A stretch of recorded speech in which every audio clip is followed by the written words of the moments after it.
This happened last summer when I was driving from Colorado to Washington.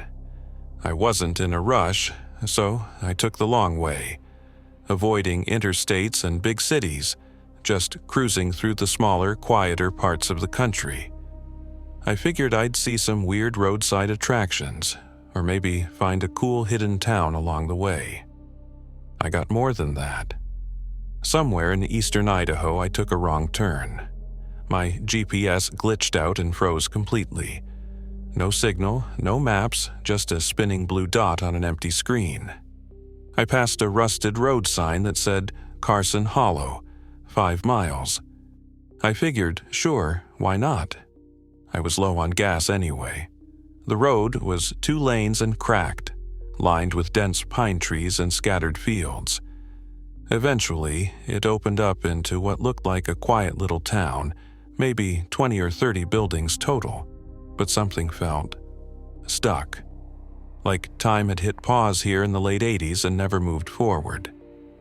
There was no movement at first, no cars, no sound, just buildings, an old gas station, a barber shop with yellowing posters in the window, a diner called Darla's. A few people eventually appeared, but they moved slowly. Stiff, almost rehearsed. A man swept the same spot in front of the post office for the 10 minutes I watched. 2 kids sat on a bench across the street, their legs swinging in sync, not talking, just staring.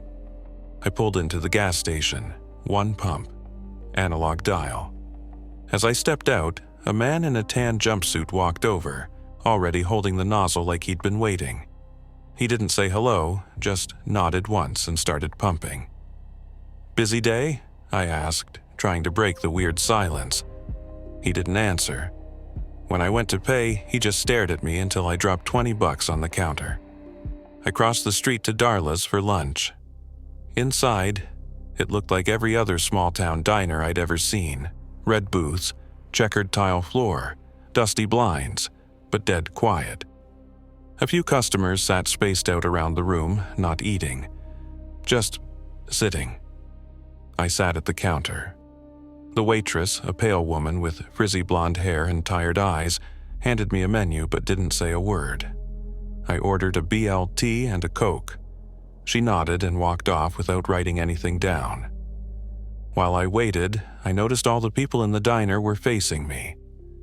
Not just turned in my direction, but watching, like waiting for something to happen. I kept my head down and tried to act normal. The sandwich came fast, too fast, like it had already been made. It tasted fine, a little dry. I tried to eat quickly, but the silence was getting to me. I asked where the restroom was, and the waitress said, "Out back." Just like that. No direction, no key, I didn't go. Instead, I paid in cash and left. As I stepped out, I felt like I was being watched. I looked back through the diner window. Every person inside was still staring. Back at my car, something felt off. I swear it had been moved slightly. Nothing dramatic, just angled differently, like someone had shifted it while I was gone. The doors were still locked. Nothing was missing, but I couldn't shake the feeling that someone had been inside. I started the car and drove toward the main road. That's when I passed a new sign, propped up on a sawhorse like someone had just set it there. "Come back soon." Hand-painted. The letters still looked wet. My stomach dropped. I kept driving, fast. About 5 miles out, I pulled over at a turnout to get myself together.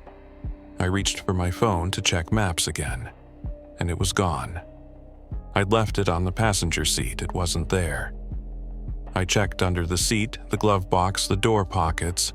Nothing. That's when I saw the rear windshield. Someone had written in the dust with a finger, "You're not from here." I jumped back in the car and drove without stopping for the next hour until I hit a real highway. I didn't care where it led. I just needed to be around people again. Normal people. Later, I told a friend about it and asked if he'd ever heard of Carson Hollow. He hadn't, I searched online, nothing, no website, no population stats, no map pins. The town just wasn't there. I even tried to trace the route I took using old paper maps. The road that supposedly led into Carson Hollow didn't exist, just an old logging trail that dead ends at a fence line. I've thought about going back, but I don't think I'd find it again. And even if I did, I don't think I'd be allowed to leave twice.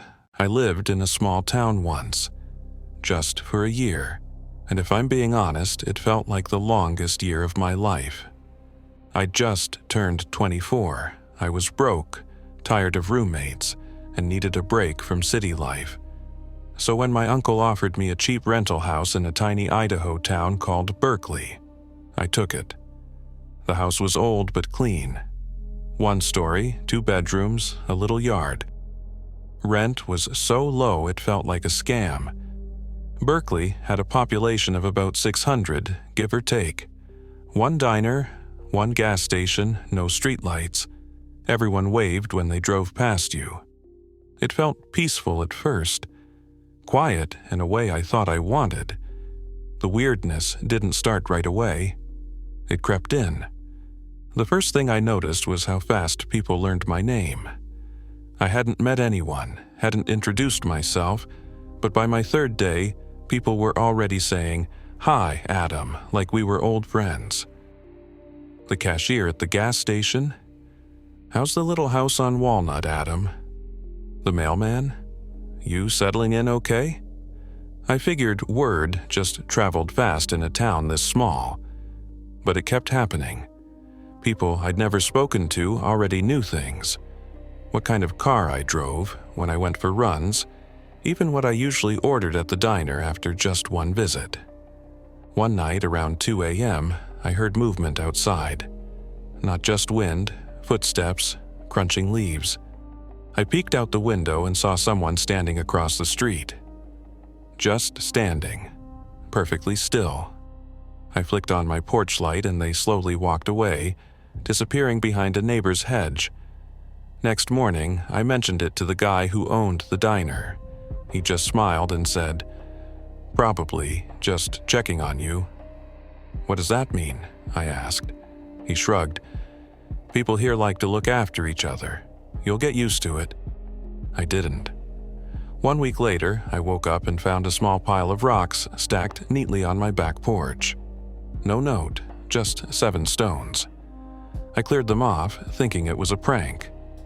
Next morning, same pile, slightly larger, 8 this time. Every single rock washed and stacked like a cairn. I set up a cheap camera in the window facing the porch. That night, it caught nothing. Just static between 2:12 and 2:14 a.m. Then it worked fine again. That happened 3 more times. Always the same gap. Always between 2:12 and 2:14, and every morning another stack of stones. I finally brought it up to my neighbor, Mrs. Lorne. She'd lived on the street forever, widowed, probably in her 70s, but still sharp. She didn't smile. "You didn't touch them, did you?" I hesitated. "Yeah, I moved them." She looked genuinely worried. "Don't do that again." "Why?" "They're counting you." I laughed, thinking it was a joke, but her face didn't change. She just said, "Let them finish." That night I didn't sleep. I watched from the darkened living room, eyes fixed on the porch. At exactly 2:12, I blinked, and the rocks were there, 10 this time. No sound, no movement, just sudden presence, like they'd always been there. The next day, the mailman handed me a small envelope. No stamp, just my name, handwritten. Inside was a Polaroid. It showed me, sitting on the couch in my living room the night before, watching the porch. Only, I live alone. I didn't even bother reporting it. Who would I tell? The sheriff who nods but never speaks? The waitress who brings my food before I order? I thought about leaving. Packing up in the middle of the night, not even bothering with my stuff. But something kept me there, not fear exactly, not curiosity either, just pressure. like the town was holding its breath and waiting for something. The final night, I woke up to my bedroom door slowly creaking open. I hadn't closed it, but it had been closed. There were no footsteps, no breathing, just silence. And in the hallway, barely lit by moonlight, I saw the last stack of rocks. 12 stones, stacked taller than any of the others. Right in front of my door, I didn't move, didn't breathe. In the morning, they were gone. Nothing happened after that. No more rocks, no more knocks, no more Polaroids. But the town changed. People stopped smiling, stopped waving. Some crossed the street to avoid me. The mailman no longer said hello. The diner stopped bringing my food before I ordered. It was like the town had finished with me. Like whatever they were waiting on had happened. I moved out a few days later, never looked back, never returned the keys. I just drove until the pine trees disappeared in the rearview mirror. To this day, no one believes me when I tell them about Berkeley. But sometimes I wonder if they're still watching me. Or worse, if they're waiting to count again. I moved to Denver 3 years ago, chasing a fresh start. What I got was the highest paying job I've ever had, and I still don't know what it was. I'd been applying for anything, data entry, warehouse, even seasonal retail. Money was tight. One night, scrolling job boards at 2 a.m., I found a listing that just said, "Seeking observant individual, no experience necessary, weekly cash pay, confidentiality required." It had a Denver zip code and a real phone number. I figured it was some sketchy personal assistant gig. I was desperate, so I texted. Got a response within minutes. The message just said, "Report to 3100 Dahlia Street. Back entrance, 6 p.m. sharp.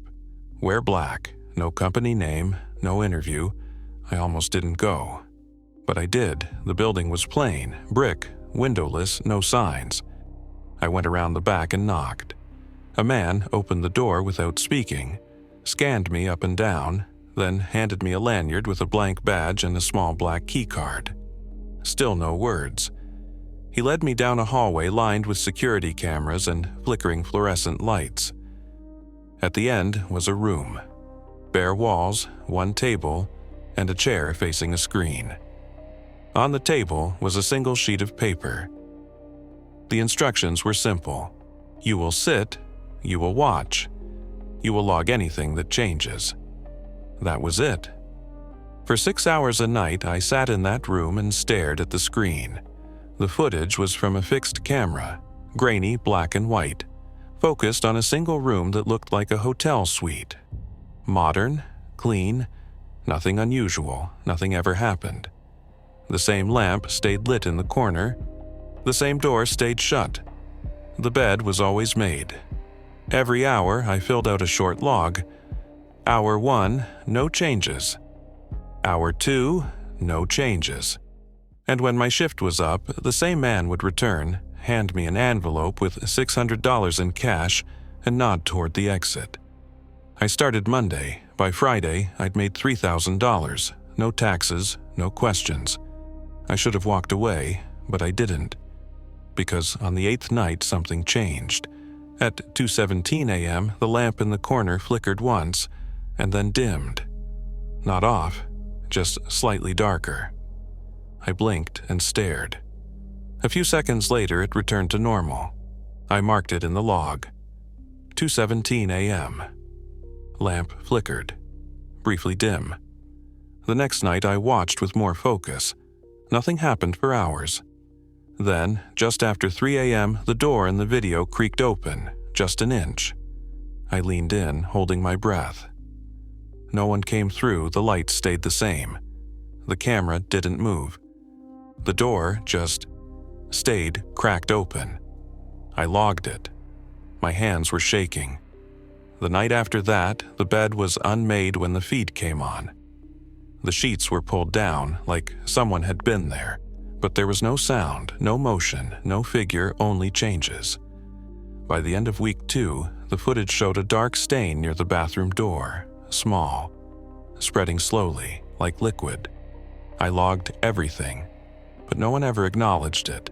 The man said nothing, just gave me more cash. By week 3, I couldn't sleep outside of the job. I kept seeing the room in my dreams, hearing the hum of that camera. One night I swore I saw the same lamp from the feed in the corner of my apartment. It vanished when I turned on the lights. I tried to quit, walked into the building during daylight hours, but it was gone. I swear it was the right address, 3100 Dahlia, but all that was there was an abandoned laundromat. Empty for years, covered in graffiti and rot. I showed the photos on my phone to the guy at the corner gas station. He said, "Nah, man. That place hasn't been used since 2010. I still had the envelopes, still had the cash.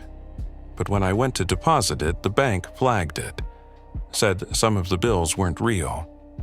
I opened one envelope that night and found something I hadn't seen before. A second sheet of paper. No letterhead, no name, just one line. Stop logging, it sees you."